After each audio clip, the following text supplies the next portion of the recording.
Mi novia me amenazó con irse de este mundo si la dejaba. Me llamo Diego y tengo 29 años.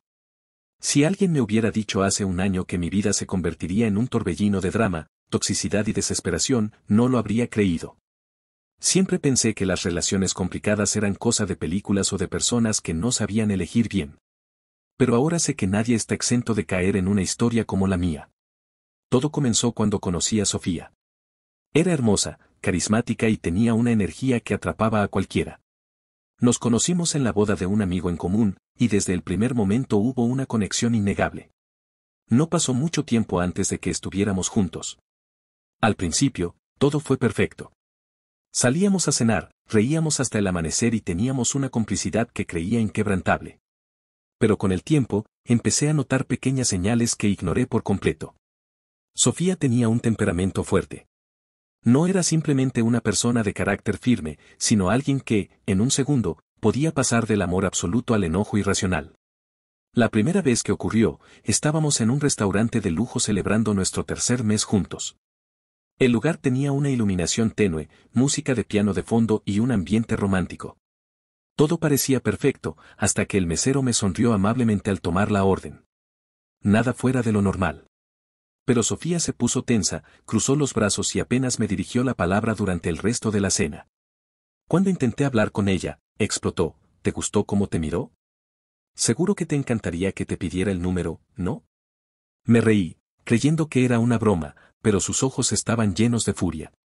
Debí haberlo visto como una advertencia, pero en lugar de eso, me disculpé. Dije que no había sido mi intención hacerla sentir incómoda y traté de tranquilizarla. Creí que sería algo aislado, que simplemente era inseguridad pasajera. Pero no lo fue. Con el tiempo, sus celos se convirtieron en algo cotidiano. Revisaba mi celular a escondidas, me cuestionaba sobre cada persona con la que hablaba y hasta me hizo borrar a varias amigas de mis redes sociales porque, según ella, no tenía sentido que siguiera en contacto con otras mujeres si la tenía a ella. Al principio, discutíamos por ello, pero después de cada pelea venían sus lágrimas, sus disculpas, sus promesas de que cambiaría.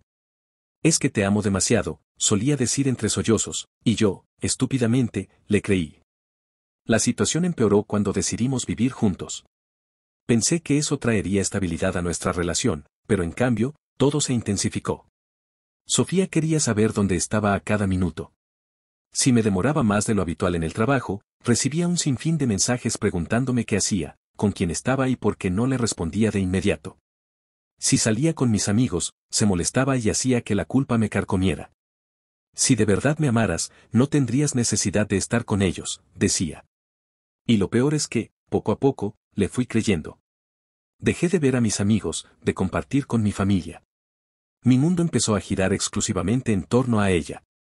Pero la situación alcanzó su punto más oscuro cuando comenzó a manipularme con amenazas. Si intentaba poner límites, si le decía que su comportamiento me estaba asfixiando, ella reaccionaba con un dramatismo extremo. Si me dejas, no sé qué haré conmigo misma, me decía entre lágrimas, y yo sentía un peso insoportable en el pecho. Llegué a un punto en el que no sabía si quedarme con ella por amor o por miedo a lo que pudiera hacer.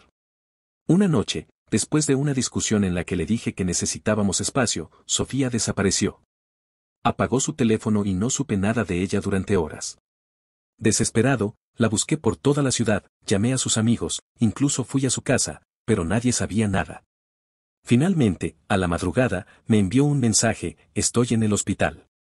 Mi corazón se detuvo. Corrí hacia allí sin pensar en nada más. Cuando llegué, la encontré en una camilla, con los ojos rojos de tanto llorar. Dijo que había tomado pastillas porque no podía soportar la idea de perderme. Me sentí responsable. Como si todo lo que estaba pasando fuera culpa mía. Y así, otra vez, terminé atrapado en su red de manipulación. Los meses siguientes fueron una pesadilla. No podía alejarme sin sentirme un monstruo, sin cargar con el miedo de que, si lo hacía, ella haría algo irreversible. Pero cada día me sentía más apagado, más vacío. Me miraba al espejo y no reconocía a la persona que veía. ¿Cuándo me había convertido en alguien que vivía con miedo? ¿Cuándo había permitido que mi vida girara completamente en torno a alguien más? La gota que colmó el vaso llegó cuando, una noche, encontré mi celular lleno de mensajes de amigos preocupados. Al abrirlo, vi capturas de pantalla de publicaciones en redes sociales donde Sofía me acusaba de ser un maltratador, de haberla dejado en su peor momento y de haber jugado con su vida. Me congelé. No podía creer lo que veía. Todo lo que decía era mentira, pero las palabras estaban ahí, a la vista de todos. Mi reputación, mi dignidad, todo estaba siendo arrastrado por su sed de venganza. Esa misma noche, mientras el mundo allá afuera seguía su curso como si nada, algo dentro de mí se rompió. Pero no en el sentido de una pérdida irremediable, sino como una rama que, al quebrarse, encuentra por fin el espacio para florecer hacia otra dirección. Recuerdo que me senté solo en la esquina de nuestra habitación, esa que alguna vez fue refugio y que hacía ya tiempo se había vuelto prisión, y respiré hondo. Muy hondo. Fue entonces cuando lo supe, no podía seguir ahí. No por ella, no por nosotros, y sobre todo, no por mí. Con manos temblorosas pero una decisión firme en el corazón, empaqué mis cosas. No llevé mucho. Solo lo esencial. Cerré la puerta sin hacer ruido, sin dramatismo, sin reproches. Me fui sin mirar atrás. No porque no doliera, sino porque entendí que a veces, el amor propio exige silencios definitivos. Sofía me llamó. Muchas veces. Pasó del llanto a la súplica, de la culpa al enojo, de los ruegos a las amenazas. Fue una avalancha de palabras, de emociones desordenadas. Me decía que sin mí no podía vivir. Pero yo sabía que eso no era amor. Era dependencia. Era manipulación. Y por primera vez, después de tantos intentos fallidos, no cedí. No respondí. No volví.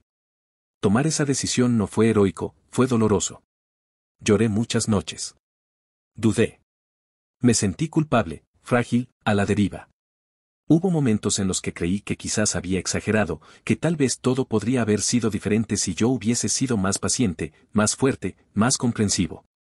Pero con el tiempo entendí que no se trata de cuánto uno aguanta, sino de cuánto se pierde uno mismo intentando sostener lo insostenible. Me tomó meses encontrar una nueva rutina, reconectar con las personas que había apartado por culpa de la relación, volver a mirarme al espejo sin sentir vergüenza de en quien me había convertido. No fue un proceso lineal. Tuve recaídas emocionales, días en los que la nostalgia me confundía, en los que creía extrañar a alguien, cuando en realidad extrañaba la idea de ser amado, aunque fuera a través de una forma de amor dañina. Y, sin embargo, lo logré. Poco a poco, paso a paso, empecé a recordar quién era antes de todo eso. Empecé a redescubrir mis pasiones, mis espacios, mi libertad. Volví a reír sin miedo, a descansar sin culpa, a respirar sin sentir que caminaba sobre vidrio. Hoy, desde la calma que da la distancia emocional, miro hacia atrás y no siento odio. No siento rabia. Siento compasión, por mí y por ella. Porque ambos fuimos personas rotas tratando de sostener una idea de amor que simplemente no funcionaba. Y aunque aún cargo con algunas cicatrices, ya no me duelen.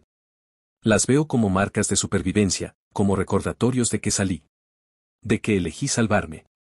Aprendí que el amor real no controla, no hiere, no encierra. Que el amor, cuando es sano, te impulsa, te respeta, te deja ser.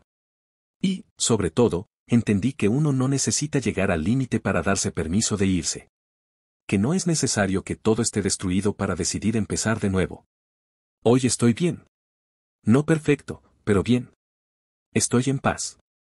Y agradezco profundamente haber tenido el valor de irme. Porque muchas personas se quedan toda una vida atrapada en relaciones como la que yo viví. Y nunca logran liberarse. Yo lo hice. Y ahora lo sé con certeza, merezco algo mejor. Todos lo merecemos.